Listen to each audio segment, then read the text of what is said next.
ابھی میں منگلور گیا تھا، ہاں وہاں بتایا گیا کہ نوجوانوں میں ایک طبقہ، کچھ لوگ ایسے ہیں جو یہ کہتے ہیں کہ ہندوستان پاکستان میں علماء، ہندوستان میں کوئی عالم دین ہے ہی نہیں. ایک طرف لوگ جاہلوں سے استفادہ کر رہے ہیں، وہ مرزا انجینئر ہے، عالم دین کی طرف سے استفادہ رجوع کر رہے ہیں، اور ان موضوعات پر گفتگو کرتا ہے جن پر اہل سنت خاموشی اختیار کرتے ہیں، قرآن و حدیث کی تعلیم کی بنیاد پر، جہالت کی بنیاد پر نہیں، اور وہ جہالت کی بنیاد پر بول رہا ہے. تو ایک طرف لوگ جاہلوں سے فائدہ اٹھا رہے ہیں. ہمارے یہاں بردرز جو عالم بھی نہیں ہے، عالم سے بھی اونچا درجہ افتاء کا ہے، فتویٰ دے رہے ہیں. اگر ہم تنقید کریں تو کچھ لوگوں کو برا لگتا ہے، ہم ان کی مخالفت نہیں کر رہے ہیں، اصلاح کر رہے ہیں، یہ ان کا میدان نہیں ہے.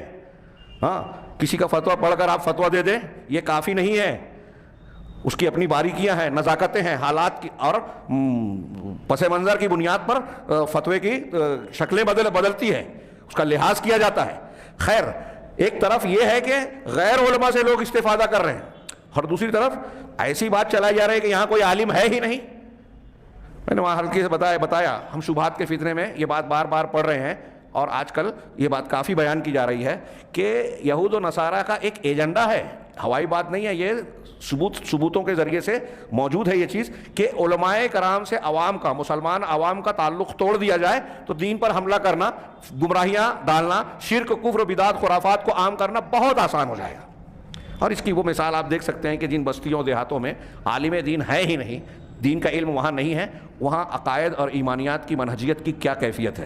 مسلمان غیر مسلموں کی طرح ہو جاتے ہیں سماجی اعتبار سے، آپ عملی اعتبار سے، عقیدے کے اعتبار سے. آپ کئی ہمارے ملک میں تو یہ بہت عام اور کامن بات ہے، پھر بھی لوگ سمجھنے کو تیار نہیں ہیں. تو یہ بھی گمراہی ہے کہ یہ کہنا کہ عالم. میں نے کہا کہ اگر ایسا ہو جائے کہ یہاں عالم ہی نہ ہو تو اس کا مطلب اللہ تبارک و تعالیٰ اپنی قانون کو بدل دیا. پہلے تو انبیاء بھیجتا تھا جہاں ضرورت ہوتی تھی، اب انبیاء کے سلسلے کے خاتمے کے بعد انبیاء کے وارثین علماء کرام ہی ہے نا. ہر علاقے میں حجت پوری کرنے، دین بتانے، ڈرانے کا کام کون کرے گا؟ فلولا نفر من کل فرقۃ منهم طائفۃ لیتفقهوا فی الدین. تو یہ ہر امت کا فرض ہے، قوم کا، کہ ان کے درمیان کے کچھ لوگ جا کے علم دین سیکھیں اور واپس آ کے دین بتائیں. یہ قرآن کہہ رہا ہے، ہر امت میں ضروری ہے. اس لیے بعض سلف کا یہ کہنا ہے، غالباً امام شافعی وغیرہ کا، کہ اگر کسی گاؤں بستی میں عالم دین نہیں ہے تو اس گاؤں میں رہنا جائز نہیں ہے. آپ کو یہاں رہنا ہی نہیں چاہیے اگر عالم نہیں ہے. لوگوں نے مثالیں دی کہ اگر آپ کے یہاں کوئی گاؤں دیہات ہے، بستی ہے، تو لوگوں کی جسمانی لوگ بیمار پڑتے ہیں، ان کے علاج و معالجے کے لیے، علاج کے لیے ڈاکٹر رہتے ہیں، طبیب رہتے ہیں، حکیم، وید، جو بھی ہو، کسی بھی پیتھی کا.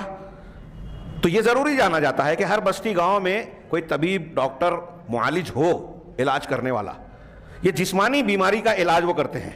اور علماء، دین کو جاننے والے، قرآن و حدیث کا علم رکھنے والے، یہ روحانی بیماریوں کا علاج کرتے ہیں، شرک کا، کفر کا، دیگر گمراہیوں کا، بدعات کا، خرافات کا، جس کی لوگوں کو جسمانی صحت سے زیادہ ضرورت ہے روحانی صحت کی.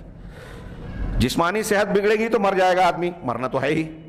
روحانی صحت بگڑی اور کفر اور شرک آ گیا تو دنیا کی زندگی بھی خراب، بے چینی، بے امنی، بے سمتی کا شکار، اور آخرت میں بھی دائمی ہمیشہ کے بھیانک عذاب کا شکار ہوگا. یہ بڑا نقصان ہے. لہذا عالم دین کا بستی میں ہونا ڈاکٹر کے ہونے سے زیادہ ضروری ہے. اب پورے ہندوستان میں نہیں ہے، وہ لوگ کہہ رہے ہیں کچھ لوگ، تو ہندوستان میں رہنا ہی نہیں چاہیے ان کو. ہاں، اور کہاں رہنا، کہاں کون ہے عالم؟ تو اس فہرست میں وہ امریکہ اور برطانیہ کے کچھ لوگوں کا نام بتاتے ہیں، جس میں کوئی انجینئر ہے، کوئی ڈاکٹر ہے. ابو خدیجہ کوئی میں نے سنا، ہاں کوئی ڈاکٹر ہے. وہ فیصلہ کرتے ہیں کہ عالم کا نام لے کے وہ شیخ انیس الرحمن ہوا، ان کا منہج اور عقیدہ ٹھیک ٹھاک نہیں ہے. وہ جاہل آدمی بولتا ہے، اس کا یہ کہنا اس بات کی دلیل ہے کہ وہ جاہل ہے. اور ہمارے یہاں لوگ، وہ امریکہ کا ہے، برطانیہ کا ہے، تو اس سے متاثر ہو جاتے ہیں. پتہ نہیں کون سی دلیل اور کون سی بنیاد ہے. خیر، بات تھوڑی سی پھیل گئی لیکن اہمیت سے خالی نہیں ہے.